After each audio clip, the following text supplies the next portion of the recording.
and welcome to 50 Years of Chess. I am Robert Radford. I have a game for you which was played in 2018 in May at the Frome Congress in Somerset. My opponent was Jamie Morgan. Jamie comes from Camborne, lives in Cornwall. I believe he may be a native of Guernsey as he represents them in the Olympiad, and through doing so has gained the Candidate Master title, which is a great achievement. Congratulations to him on that. And his rating is very good as well. He's up in the 1900s now, so he's a much improved player. So looking at this game between Jamie and myself, I was white and I opened with d4. Knight f6, bishop c4, c5. So we're going into a London system. I'm not a great advocate of it. I don't think it's got enough punch for a player that wants to win with white.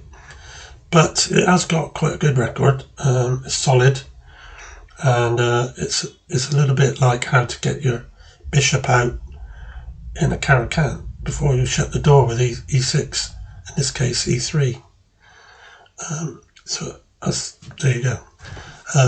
Queen b6, looking at my b2 pawn. So I played b3. I could go queen c1, but if I did that, I'd drop a pawn in the middle with pawn takes pawn.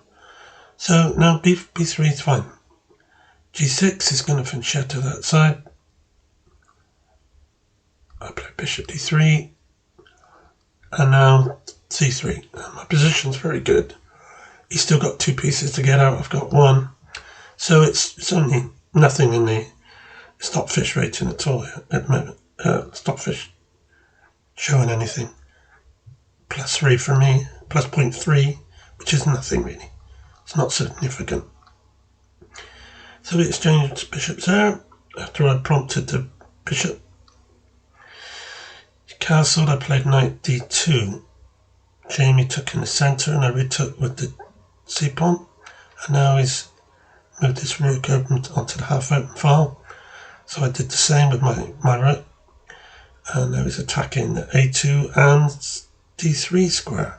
One's got a pawn on, one's got a bishop on. So the best thing is to bring it back, protect. Now he's gone with the queen to a6. And at this stage, even though Stockfish shows us his level, I feel he's doing better than me. His knight can penetrate on d3 and he's threatening to take the pawn, but I played a4. If he does go into d3, I can always swap it for the bishop, as the bishop is facing a fianchettoed wall of pawns and highly unlikely to be of much use there. So he's brought the other knight into the game now. Very good. That's nice for him. Nice move. He could take off my bishop, but I just dropped it back. I considered knight c3 is not doing anything too much, but he played it anyway. So what I did here, I thought I would improve my knight onto c4, and I'm threatening to go rook takes knight. So Jamie exchanged the knight for the bishop. I retook, and he played b4. b5. So, having done that, my best plan here is pawn takes, queen takes, rook a1, knight c2, rook takes a7, queen takes b3, hitting my knight.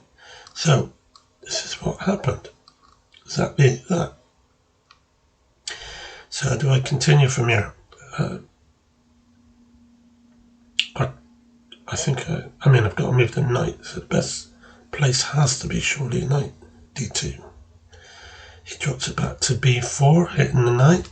So Jamie is playing very positive. He's trying to tap me. He's showing what a good player he is, and he's doing quite well. So I played knight into e4. He pushed the d pawn on, but I don't think that's probably his not so good move, best move so far, because he's allowed me to go in knight to c5, and that shuts that file up completely. And at this stage, Stockfish is just giving him a slight edge of minus 0.3, which is not very significant, but it's just enough to say he's a little bit better. Knight takes pawn, as Stockfish is saying here, on d4 looks good for him. And he would get 2 pawns for the piece, plus a strong pawn passed in the middle if he can connect it and everything else with his other pawns. But he played rook takes knight on c5. This was an absolute shock. I don't know why he did it. It's suicide. He's lost the game now. It's not just a rook exchange, but after I go pawn takes and he goes queen takes, I just played rook c7 and it's game over. He's going to lose a knight.